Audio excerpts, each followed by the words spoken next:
Happy 4th of July, everybody. We are out here starting irrigation on the back 9. Got everything all flagged out last couple days. Now it's time to start putting pipe in the ground.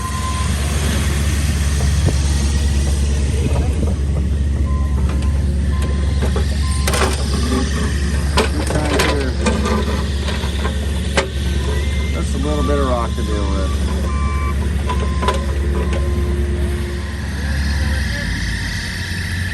Just a couple small ones. We have begun laser leveling the tees. And what I mean by laser leveling is this unit right here has that spinning prism. Inside this thing is a laser beam generator, and it shoots up, and that prism shoots it out sideways. And you can set this machine, like you can see right there, it's set at 0.5%.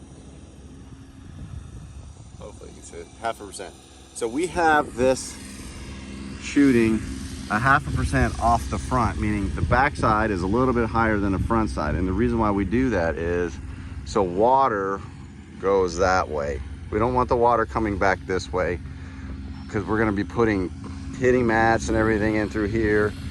So we're going to shoot all the water off the back. Actually, I should say shooting all the water off the front. I consider this the front because this is where you come in and out. But water's going that way. Then if you look at the tractor, like this is a smaller box because we also use this to do all the smaller tees out on the golf course. But you see that post on top of the box? That has a receiver, and it receives a laser, and that box will go up and down depending on the level of the ground. So if the ground is coming up, that box goes down to cut the highs.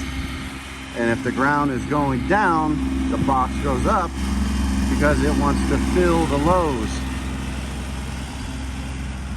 And so you'll just see areas where he's grabbing a bunch of dirt.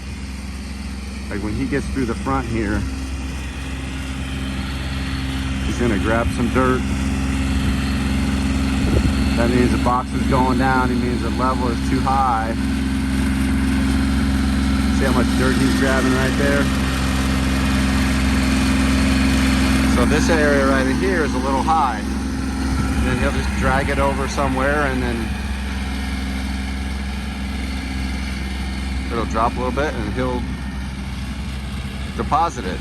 And it just keeps going around and around and around and around and around until he gets it all perfectly level.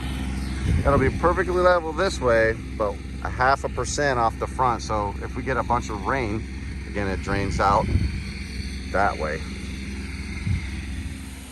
FPL contractor was out yesterday and pulled new power cables from the clubhouse to here. It's close to 900 feet of underground they had to pull through. So FPL does not have the transformer yet. We're still waiting on that. You can hear the little generator running over here because we need to provide power to this control structure for the city of Naples. So we fire up the generator and run on it all day long while we wait for FPL to bring us our transformer. We started doing some landscape planting. Got this big old berm planted up on this side anyway. This is how we'll stabilize the soil. Start now, let these things start establishing some roots. It'll be really pretty when this is all done. Grown in nice and full. Number 6. Got a lot of the green slope sodded last week. We had a bunch of leftover rolls for the tees that we didn't use. So we just laid it out on that bridge. The spine, this thing right here in the middle. It's like a bridge of a nose, the ridge of a spine there. Got the guys out doing a little fertilizing, trying to promote a little growth, I guess you could say. So all of this material is a 100% slow release. So it doesn't matter if we get any rain.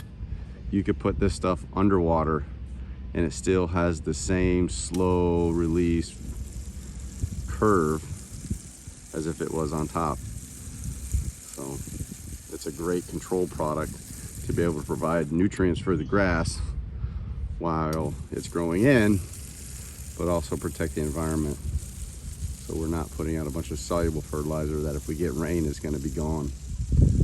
This stuff is going to last 3 months. That's how long of a release curve it's got. They wrap every individual prill of fertilizer in a permeable polyurethane. It's pretty cool stuff. So this is the fertilizer material. You can see all the prills. That green color is the polyurethane. The brown color is just a different color polyurethane so that they can identify the material. But this is a little bit of nitrogen, a little bit of phosphorus, a little bit of potassium, all in a 100% controlled release jacket. When I was a kid growing up working with my dad, who was a mechanic for 30 years, and we always did our own thing, kind of built our own houses and projects and all that kind of stuff. He really instilled in me, like, the most important step about any project is the prep. Like painting, you know, you gotta sand, you gotta caulk, you gotta do all that sort of stuff, because whatever it surfaces like, or whatever situation you leave the project in before you do the last step, which is typically all that you see, and how you judge the quality of your job is what you're going to get left over. Like the paint and the grass and all that stuff, that's just lipstick. It really isn't the project, but that's really all you get judged on. And in the same vein, we have got this Fairway finished floated, meaning they already went through it with the box and all that, but it wasn't quite prepped enough for me. So I'm having them go out and drag all of the fairways, as you can see here, because what I'm trying to do is get rid of stuff like that. You can just a little bit of sod, not sod, a little bit of dirt, mounds and clumps, and a little bit of ridges and stuff from when they finished floated it with the box. You can see right there's a good example.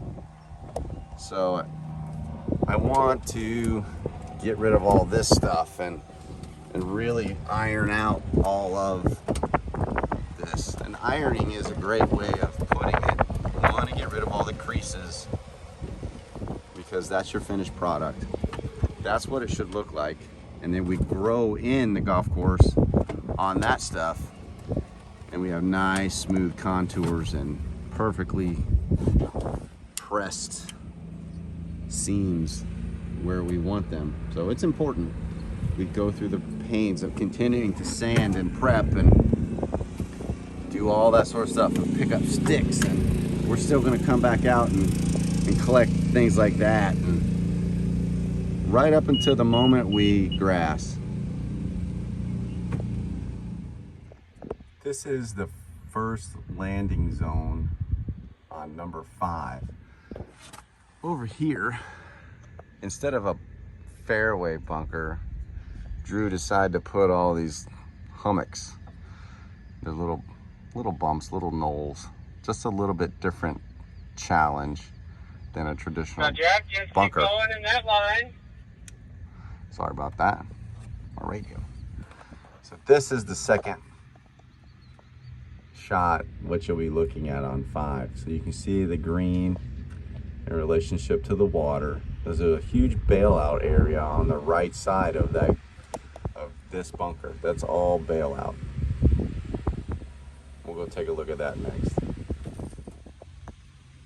For some of us, this will be the second landing zone on our approach into number 5 green. So you can see over here where the tractor is, big bailout area.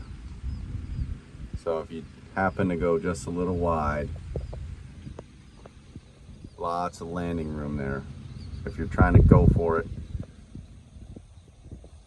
And then you have behind the green here, you also have another large runoff area that goes right up onto 6T. So let's go take a look at that. This is the area behind 5 green. That's 6T over there on the side of all those guys. They're doing a little drain project for the construction company. Okay, but you can see the whole green and all that. It's a little bit skinnier, narrower green, and then it kind of a little bit of a turtleback. The edges drop just a little bit, and then all of this area will be shortcut approach, and then it'll just roll right up on the 6 green.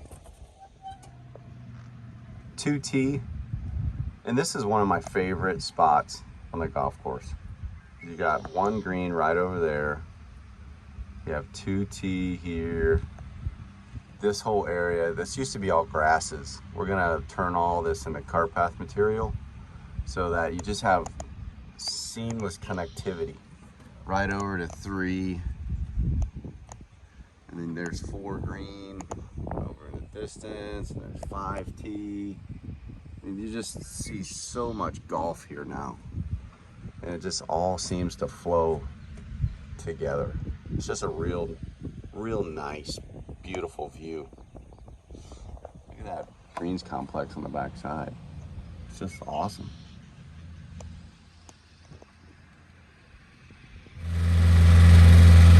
The irrigation company finally got their vibratory plow fixed, so this should really speed things up a lot more.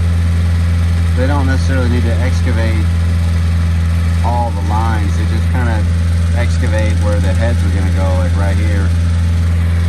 And then this thing just pulls in the irrigation line and the control wire and everything like that. And not a whole lot of cleanup, which is the main benefit of something like this. Because if you're digging like this, you put the pipe in, then you got to put it all back. So this should speed the process up quite a bit, hopefully. Anyway,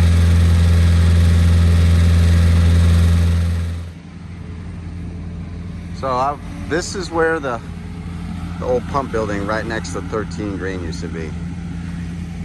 And after I cleared out all these exotics and everything, just really opened up all this area, I saw the potential of being able to get these tees way away from 18 green. So instead of having the cart path go through there and divide the two, we worked out a plan with the architect to take the cart path, and we're going to go around this way and go through there.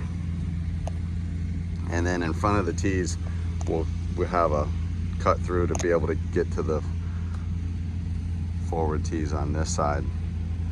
But just such an improvement on 14. We'll be able to put the tees way over here. That'll be your tee shot. And as well as over here, now this is all grass in between 18 green and 14 tees. This will be all shortcut tight grass. It'll roll right up onto 14 here. And then we'll have a beautiful connectivity. 13, 18, 10 tees, 14 tees. A really, really nice addition